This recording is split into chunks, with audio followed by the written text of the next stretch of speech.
சிவன் அழிக்கக்கூடிய கடவுள். சிவனை கும்பிட்டா செல்வம் இருக்காது, விபூதி தான் மிஞ்சும், அருள் தான் கிடைக்கும், அதை வச்சுக்கிட்டு இந்த உலகத்துல என்ன செய்யறதுன்னு. உண்மையிலேயே யார் சிவன்? சிவன் அழிக்கக்கூடிய கடவுளா? அழித்தல்னா என்ன? படைத்தல் பிரம்மா, காத்தல் மகாவிஷ்ணு, அழித்தல் சிவன். எதை அழித்தல்? நீங்கள் எந்த கர்ம வினை, அதாவது ஏதோ ஒரு ஊழ்வினை பயனுக்காக இங்கு மீண்டும் பிறவி எடுத்திருக்கீங்க.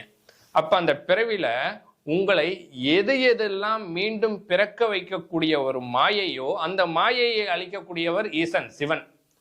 மாய பிறப்பருக்கும் மன்னனடி போற்றின்னு சிவபுராணத்துல குறிப்பிடுறாங்க. காரணம் என்னன்னா, மனிதனை அழிக்கக்கூடியதல்ல, இந்த உடலை அழிக்கக்கூடியதல்ல.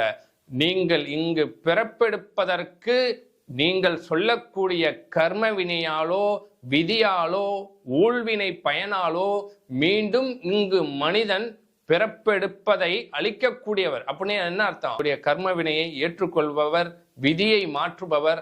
அது மட்டும் இல்லாது மாயை என்பதை அழித்து உங்களை புண்ணிய ஆத்மாவாக, புனித ஆத்மாவாக மாற்றி தன்னிடம் சேர்க்கும் கடவுள் சிவபெருமான். உலகத்திலேயே எத்தனை கடவுள்கள் இருந்தாலும் சிவனை போல் ஒரு கடவுள் இல்லைன்னு தான் சொல்லுவேன். ஏன் அப்படின்னா, அவர் அனாதி, அவர் எங்கும் நிறைந்தவர், பிரபஞ்சம் முழுக்க நிறைந்தவர் அந்த சிவபெருமான். அந்த சக்தி இந்த பிரபஞ்சத்தை இயக்குது. அப்ப சிவனும் சக்தியும் தான் இந்த உலகத்தில் உள்ள அனைத்து உயிர்களிலும். புராணங்கள்ல பார்த்திருப்பீங்க, ராமரே சிவ பூஜை பண்ணியிருப்பாரு, கிருஷ்ணர் சிவ பூஜை பண்ணியிருப்பாரு. காரணம் என்னன்னா, இங்கு கர்ம வினையை, மாயையை, நீங்கள் பிறப்பதற்கு இங்கு காரணமாக இருக்கக்கூடிய அனைத்து வினைகளையும் தீர்க்கக்கூடியவர் ஈசன் சிவன் ஒருவரே. அந்த சிவபெருமானை வணங்குவதால் துன்பமின்றி மீண்டும் பிறவா நிலை உங்களுக்கு கிடைக்கும். மீண்டும் பிறந்தாலும் வாழ்வில் இறை அருள் பரிபூர்ணமாக உங்களுக்கு கிடைக்கும். இறைவன் என்பவன் பலவாக இருக்கலாம், ஒருவராக இருக்கலாம்.